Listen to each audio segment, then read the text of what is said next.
everybody, it's Rebecca and welcome to Yarn and Pajamas. Today is hashtag 3D for you and me, week number 13.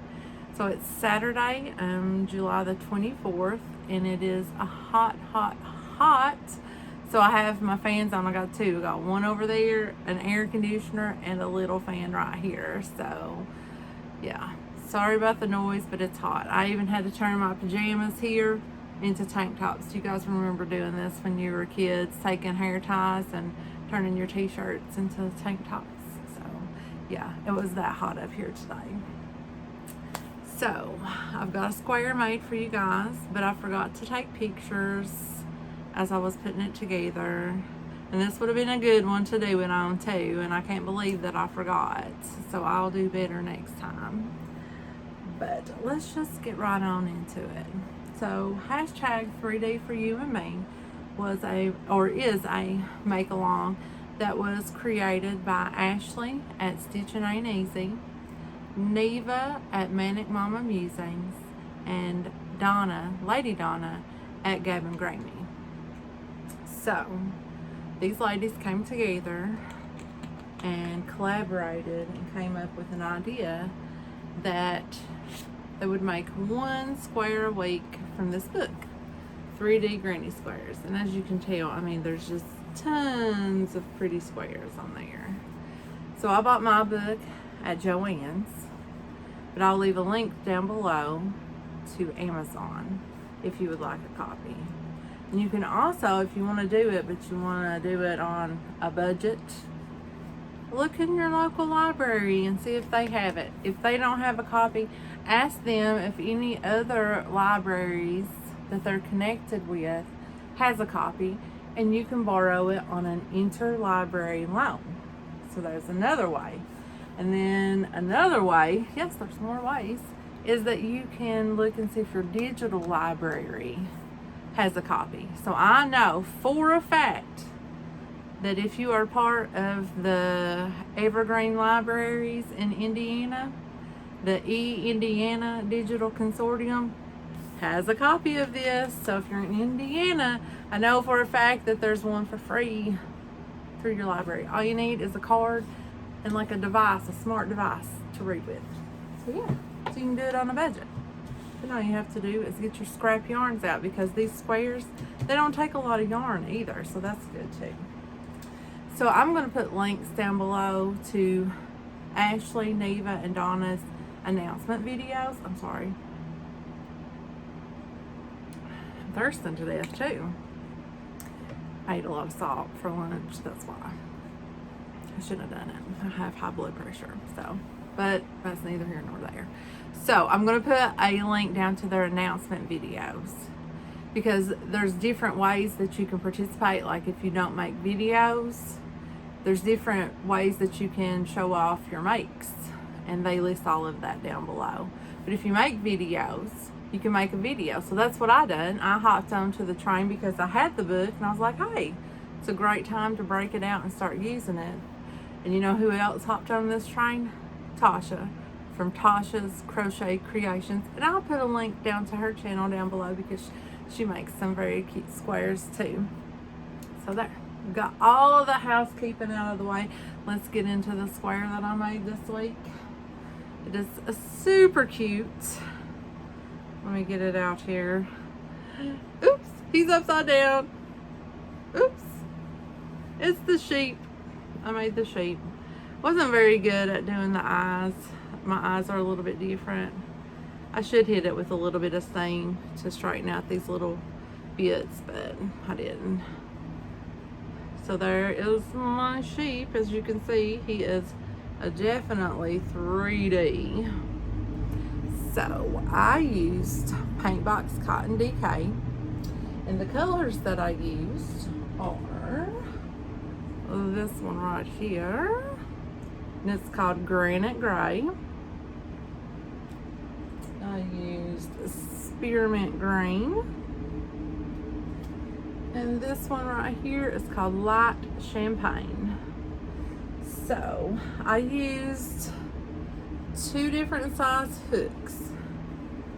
So funny story.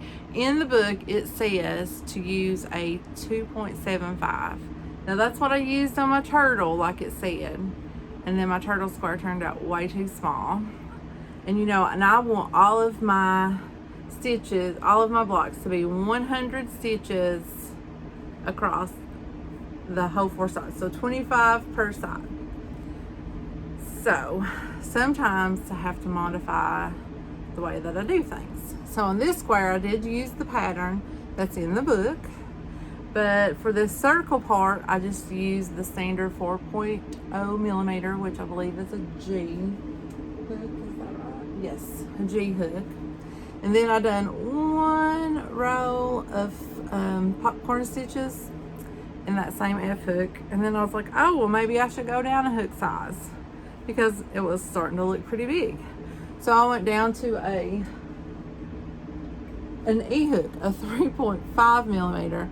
And done this popcorn row and this popcorn row.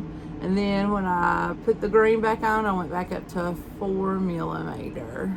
I probably didn't need to do all of that in all honesty, because when I got to this last round here, it was supposed to be a double crochet round, and I had to knock it down to a half double crochet because it was going to be too big. So I think if I would have stuck with that 3.5 millimeter, I would have been good. But you know me, I was freaking out a little bit. So on the eyes, he did have like sleepy eyes, like V eyes. I could not get them to do right. I don't know why. So I just put little French knots. So he looks kind of a little demonic a little bit, but that's okay. I thought about maybe going with some puffy paint and putting like a black dot, like for a pupil. Then I was like, if that messes this up, I'm going to be so mad. So I didn't. I'm just leaving it as is. So one other modification that I made for it was when I done all of this stitching right here, it left the stitch marks on the back. And then when I was sewing on these little things and his little feet, his ears and feet, I just tied them on. I didn't feel like sewing in any ends. So I just made me a circle out of the champagne color and just kept gauging to see if it was big enough to go over the places where I had tied or done anything like that. And then I just went in and sewed it down. So that way, when you look at the back of the blanket, you won't see any unfinishedness, if that's a word. Because I don't think I'm going to put anything over the back. I think I'm just going to connect it together and it'll be what it is. So that's this week. His ears, they don't want to cooperate. So cute. I love him. I also made, because when I pulled out the gray yarn, it was way up in y'all's business there, like that. It burped out a lot, so I went ahead and made just a standard square. This is using the Teddy square, which is what a lot of my squares are based on.